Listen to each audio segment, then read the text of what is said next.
This is Nick. This is Jack. It's Friday, the real Friday, February 7th, and today's pod is the best one yet. This is a T-Boy. Here's the top 3 pop business news stories you need to know today. The people have spoken.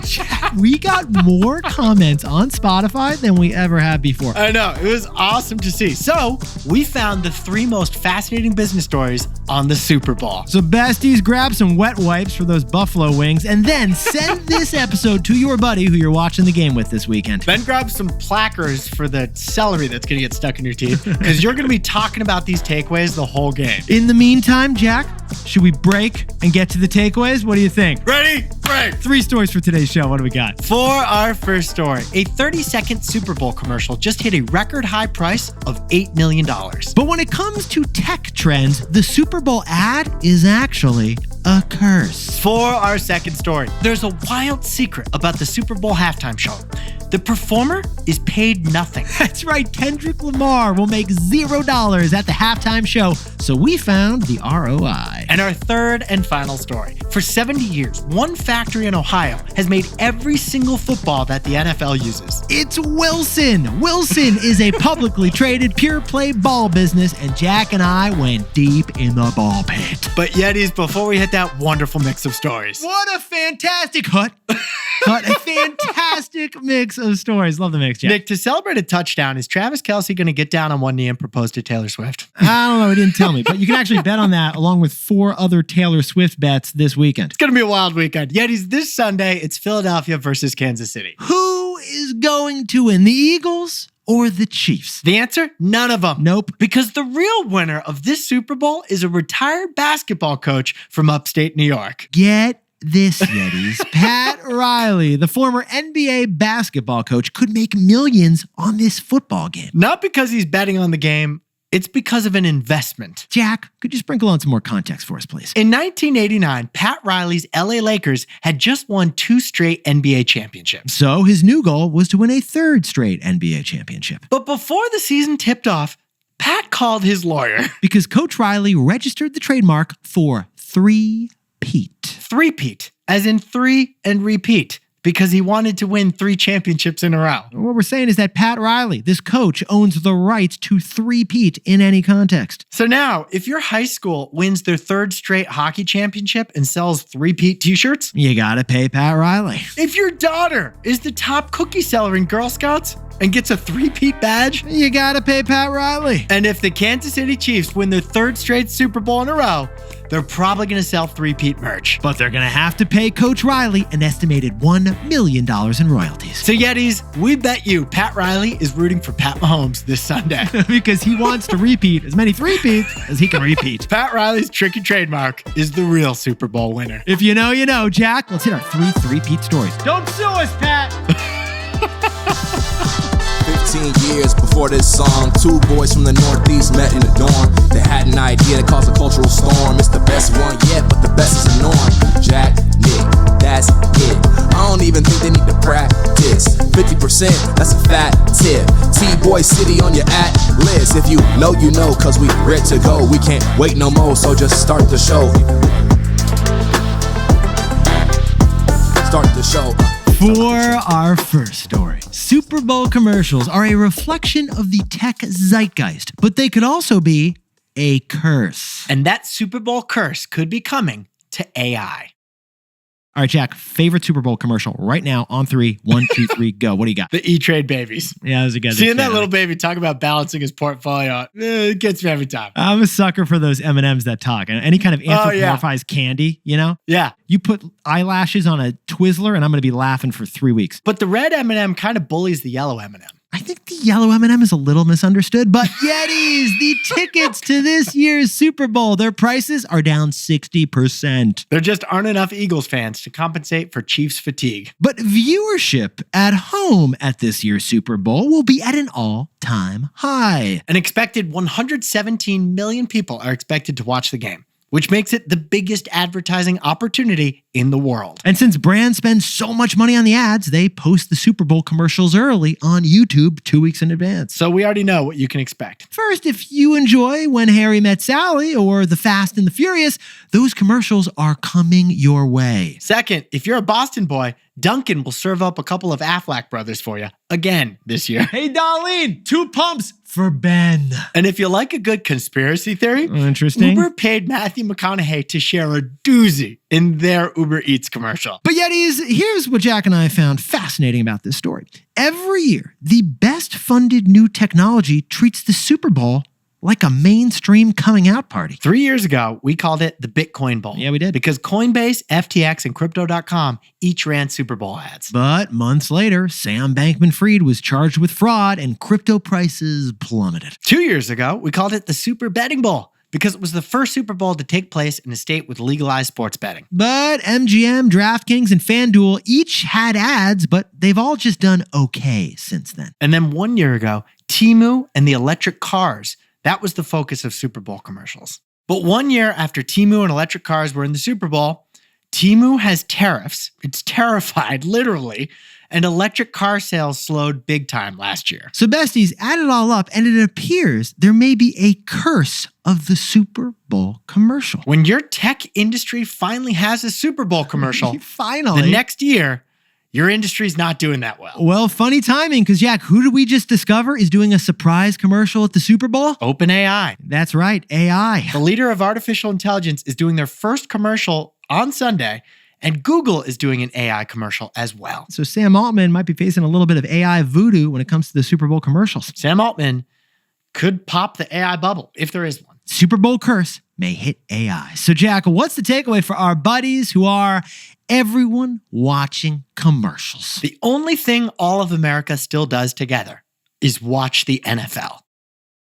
Yetis, this is wild, but despite cable TV being half of what it was 15 years ago, Super Bowl ads are more valuable than ever. Fox sold a dozen 30-second ads for this year's Super Bowl for $8 million each. That's up 15% from last year's record. In fact, one Fox exec told Variety, the only place where you can aggregate legitimate scale with one commercial is the Super Bowl. Now, let's translate what that Fox VP means. Yeah, what does that mean, Jack? The NFL owns 72 of the top 100 television broadcasts of last year. The only live TV that America watches together is the NFL, debates, and Thanksgiving parade. Outside of those things, we're all siloed in personalized podcasts, YouTube videos, and social media feeds. Oh, and another reason Super Bowl commercials are more valuable than ever? Well, actually 3 more reasons. First, the ads are unskippable. Yeah, you can't pay $5 extra a month to not watch the ads. Second, the Super Bowl is relatively apolitical. Unlike X, Meta, or many other advertising spaces. And finally, Super Bowl commercials are the only ads that people actually want to see. Because advertisers actually bring their A game. Yetis, the only thing all of America still does together is watch the NFL. And that is why more than ever, the Super Bowl is the Super Bowl of advertising. For our second story, the Super Bowl halftime show cost $50 million to produce, but Kendrick Lamar will get paid minimum wage. These are the crazy economics of the biggest concert on earth. That is funny thing, but the only thing more watched than the Super Bowl, what is it, Jack? The Super Bowl halftime show. Yeah, it's a game within a game, and it's the game that's going to get your mom out of those queso chips. But no, the first halftime show actually happened in 1967, which I think was Super Bowl I. I believe it was, Jack, and it featured a jazz trumpeter who played Miles Davis in midfield. Things changed in 1993 when the Super Bowl halftime show had its first megastar, Michael Jackson. And he moonwalked his way into A-list stardom. First time he'd ever been seen by 1 billion people on Earth. Ever since, it's been only A-list artists who perform at the Super Bowl halftime show. Yeah. And those artists typically demand 7-figure paydays to perform anywhere. But here's what we thought was insane. For the Super Bowl, they're paid $0. They get paid nothing. We repeat, Katy Perry with the Sharks, Riri with the pregnancy reveal. To perform at the Super Bowl, they got paid minimum wage. Yeah, it's actually minimum wage because they don't want to break minimum wage. Yeah, they got paid $15 so they get $15 an hour. So besties, Jack and I were fascinated. We jumped in T-Boy style and we discovered the economics of the Super Bowl halftime show. What do we got, Jack? This year, Kendrick Lamar is getting paid nothing. It may even cost him money to be the Super Bowl halftime performer. All right, we'll explain. Here's how it goes down. Apple Music actually pays $50 million to be the sponsor of the halftime show. And the NFL keeps $35 million of that. It's sponsorship revenue. It's pure profit for the league. Now, the artist actually gets $15 million out of that $50 million deal, but with one big catch. All that $15 million that the artist gets, it's for the production budget. True. It can only be to pay for the concert. Yeah, the artist has to pay for the backup dancers, the balloons, the set, the fireworks, even the rehearsals. And the left shark, if they bring another left shark into the performance. The artist has to pay 3,000 part-time workers, from security to marketing. Yeah, Riri, she had to spend on that. In fact, when The Weeknd performed in the Super Bowl in 2021, he was over budget. True. So he actually had to pay $7 million out of his own pocket to pay for his halftime show. Sit down, stand up, and write the checks again, because The Weeknd performed at the Super Bowl but ended up $7 million poorer. So here's the obvious question. Why is Kendrick Lamar doing this show for free? Is he that determined to make Drake have a harder time up north in Canada? It sounds like Kendrick doing a diss track on himself. I'm not like us. So Jack, what's the takeaway for our buddies watching the halftime show? This is the ultimate unpaid gig worth doing. Yetis, the Super Bowl halftime show is 12 minutes long. We did the math, and that is equal to 24 Super Bowl commercials, a value of $150 million.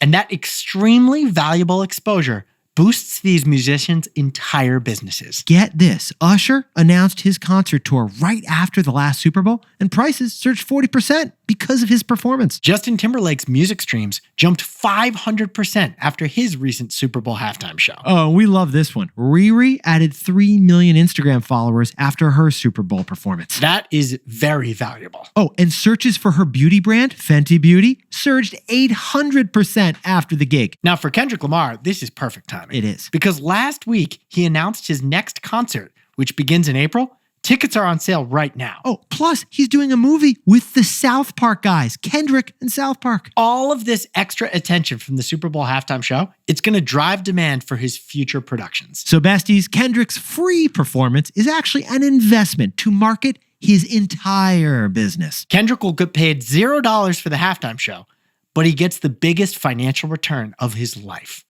Hey Yetis, if you're a bestie, take a sec and hit that subscribe button. And like this video while you're at it. If you leave a comment, by the way, we'll read it. For our third and final story, Ohio is home to the one factory that's made every single NFL football since 1955. The pigskin the players hold this Sunday is a lesson on what customers value.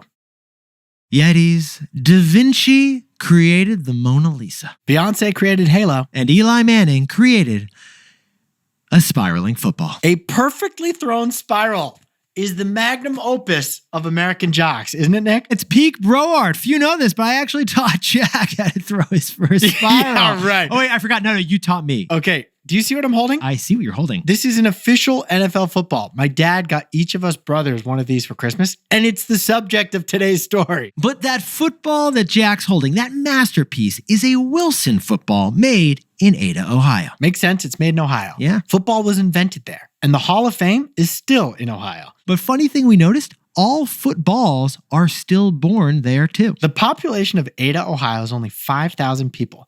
But the one factory there produces 500,000 footballs each year, Yeah. and sends 27,000 of them to the National Football League. 5% of their revenue comes from the NFL, the most important football buyer in the world. And get this, Yeah. the NFL actually requires that all game balls that they use are made in the USA. Now, besties, Jack and I always thought it was called American football to differentiate it from soccer. But in reality, it's more of an America situation. Yeah, it is, yeah. They call it American football as a statement of pride, not to clarify. Yeah, in fact, just like the fashion or the car industries, interestingly, even the football industry has tiers. It has different levels. And the Duke, as it's known, the official NFL football, is the top of the line. It costs $150. That's basically the snitch of the gridiron. And it's actually the same ball that has been played in every single 58 Super Bowls so far. But here's the fascinating part of this story. The brand new factory in Ada, Ohio, it's built in the age of automation, but the entire manufacturing process is extremely human. Yeah, the company that owns Wilson, that makes all this, that built this new factory, it's actually publicly traded. It's called Amherst Sports, $16 billion. We covered the IPO. But the assembly line's shockingly old-fashioned. From the hand stitching of the seams on this football, which is incredibly cool, to the hand breaking in of the balls, which equipment managers on each NFL team do by hand. So the entire process of making the football is a human process. It's a craft. The only part that's not is the microchip. Because since 2017, each ball has been implanted with a nickel-sized chip to detect with great accuracy the speed the ball is thrown and the distance the ball is run. And most interestingly, Jack, that chip in the ball is going to be used like a GPS device on the field, right? Someday, refs won't have to bring out the chains to measure a first down. Instead, the chip will instantly tell the refs whether the brotherly shove was successful or not. Great. So AI is now coming for the chain guys on the football field, Jack. So besties, that ball you see on the field, it's more than just a ball. It's actually our takeaway. So Jack, what's the takeaway for all our buddies over at Wilson? The closer we get to automation, the greater we value the handmade. Yetis, Jack and I see huge value in the potential for AI and robotics. It can improve quality, lower costs, huge power. But the reason Wilson can charge $150 for the Duke is that this football is made by humans. There are no robots at this factory, Yetis. Hands of the people of the town of Ada, Ohio. That's what makes those Duke footballs. And consumers see value in that, and they'll pay a premium for it. It romanticizes the product. It's kind of like, yeah, sure, AI could make a podcast perfectly tailored for you, but your connection to a podcast is to the host. That's what brings value. The fact that Jack said Shimu on the podcast the other day instead of Timu or Shein. A robot podcast host isn't going to do I'm that. a human being, okay? And besties, you value your handmade vase at home way more than you value your factory-made bowl. That's why people will pay a premium, $150 for the Duke, the most expensive football on the market. The closer we get to automation, the greater we value the handmade. Jack, could you whip up the takeaways for us for the real Friday? For our first story, it was the Super Bowl commercial curse. Prices are up 15% to a record $8 million this year, and artificial intelligence is making its debut. Because the only thing Americans still do together is watch the NFL. For our second story, Apple is paying $50 million to sponsor the Super Bowl halftime show, but Kendrick Lamar sees zero. But this is the ultimate unpaid gig worth doing. And our third and final story, the NFL football is still made at a factory in Ohio, a new factory with no robots. Because the closer we get to automation, the more we value the handmade. But Yetis, this pod's not over yet. Here's what else you need to know today that has nothing to do with the Super Bowl. First, a federal judge delayed Trump's deadline for workers to respond to a buyout offer. Quick reminder, in a vague and intimidating email, President Trump offered all 2 million plus federal employees 7 months paid severance if they resign. But if they stay, the email warned, they might be fired. And if they're not fired, they'd face a totally different work environment. But a judge just said that none of that was by the books, so they're postponing the deadline to look into it. Second, Amazon just announced earnings, and this was historic for Jeff Bezos. For the first time ever, Amazon passed Walmart to be the #1 company by quarterly revenue. But Amazon also projects the lowest growth on record for this year, so the stock actually fell. And finally, Snapchat's founder, Evan Spiegel, has a new job title, and this is wild. VP of Product at Meta?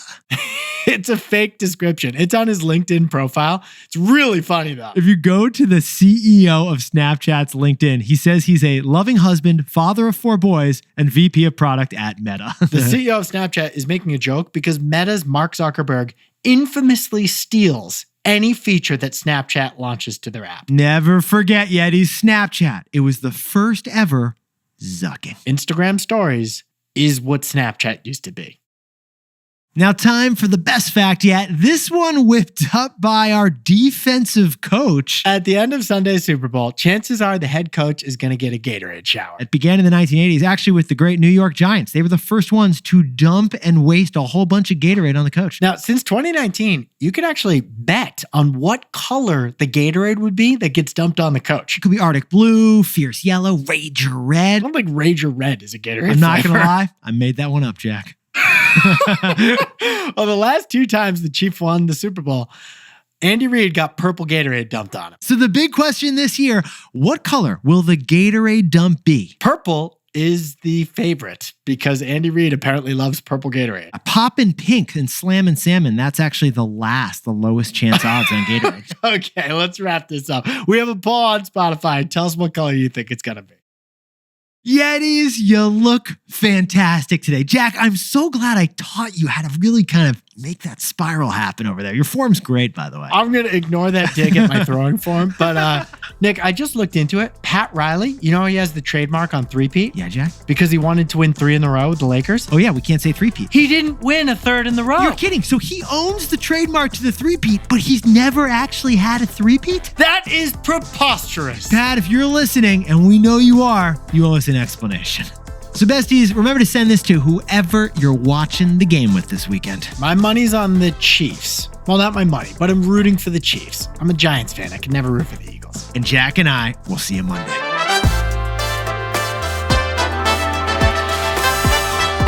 And before we go, a happy birthday to our former roommate, Ben Zorak, 37 years old, the Z-Man. He travels with a ladies' carry-on suitcase, but he's all Z-Man. Looks good on him. And Gotham Morgini in San Antonio, Texas, has been listening for 6 straight years at T-Boy. Fantastic to have you with us. Happy birthday, Gotham. Happy birthday to Al Patron in New York City, who's also finishing up her MBA program at NYU. And Kelsey Albertson in Ridgewood, Queens, happy birthday to the Publishing Dynamo. Happy birthday to Stephen Horowitz, who's celebrating down in Silver Spring, Maryland. And Victor S. is turning 13 years old down in Katy, Texas. Dad is an active Marine. Thanks for your service, Dad. And Victor, happy birthday. Happy 16th birthday to Caroline Moore, who's swimming with the manatees to celebrate. And Sasha Gang in South Korea is sick but recovering for the birthday. Happy 30th birthday to Hans Brownfish, who, get this, is eating a steak as big as his face to celebrate. Checks out. And Keeve Curling's turning 16 years old over in Ulaanbaatar, Mongolia. Happy birthday to Matt Friedman in New York City. Esquire. And Neil DeVay's got a bachelor party right now in Tulum.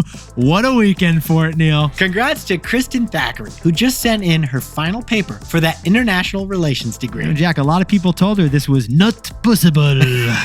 And a big shout out to the Grext, a group text chain of 9 epic Yetis who are celebrating 15 years of friendship in Menlo Park. If you know, you know, drop it in the chain. And Elena is prepping for her CFA in SF. Keep crushing the books, Elena. You got this. And congratulations to Lizzie Horvitz for relaunching Finch. Choose Finch.com. It's the destination to make sustainable purchases. She's back, baby.